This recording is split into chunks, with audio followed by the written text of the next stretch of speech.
हम class 11th का chapter 1 पढ़ेंगे। हम लोग टॉपिक वाइज पढ़ेंगे।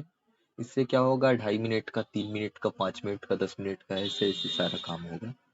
तो आज मैं पढ़ा रहा हूँ आपकी ह्यूमन एक्टिविटीज। ह्यूमन एक्टिविटीज देखो दोस्त, दो टाइप का होता है। पहले ये समझते हैं ह्यूमन एक्टिविटीज होता क्या है। कोई भी काम जो ह्यूमन द्वारा किया जाए उसे हम ह्यूमन एक्टिविटी कहेंगे। पढ़ाई करना, खेलना, कूदना, काम करना, ऑफिस जाना, इधर उधर A to Z जितना भी काम होता है सारा वो ह्यूमन एक्टिविटीज में आता है। अब देखो, ह्यूमन एक्टिविटीज में भी दो टाइप की ह्यूमन एक्टिविटीज होते हैं। आप पूछेंगे कौन से सर?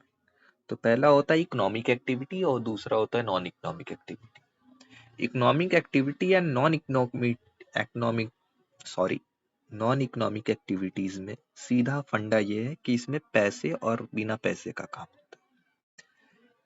पहली बात मैं कहता हूँ इकोनॉमिक एक्टिविटी। इकोनॉमिक एक्टिविटी वो एक्टिविटी होता है जिसमें मनी इन्वॉल्व होता है। मान लीजिए आपके फादर हैं, वो कोई काम करने जाते हैं तो उनको पैसा मिलता है, सैलरी मिलती है, या उनका बिजनेस चलता है, उससे अर्निंग होती है। तो वो इकोनॉमिक एक्टिविटी में आता है। क्यों आता है? क्योंकि वो पैसा ले रहे हैं, पैसे की वजह से वो काम कर रहे हैं। और दूसरा होता है non economic activity. Non economic activity वो एक्टिविटी होते हैं जिसमें पैसे का इन्वॉल्वमेंट नहीं होता है। फॉर एग्जाम्पल, आपकी माता जी हैं, मदर है, जो आपके घर पे खाना बनाती हैं, वो कोई पैसा नहीं लेती हैं। आपका दोस्त है, वो मदद करता है, आप गरीबों की सहायता कर देते हैं और सारा काम कर देते हैं। खेलना हो जाता है, कूदना हो जाता है, जिसमें हमें पैसे की जरूरत ना हो वो हम फ्री में काम करते हैं, उन्हें हम नॉन इकोनॉमिक एक्टिविटी करते हैं। मेन पॉइंट इसी वजह से मैंने ये लिख दिया है। इसका सीधा फंडा ये है कि आपका मोटिव मनी है कि नहीं मनी है।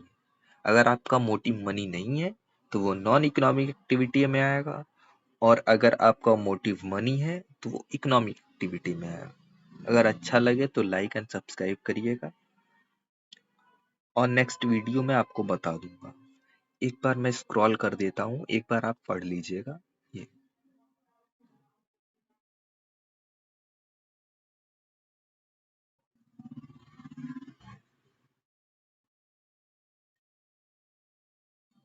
Thank you guys.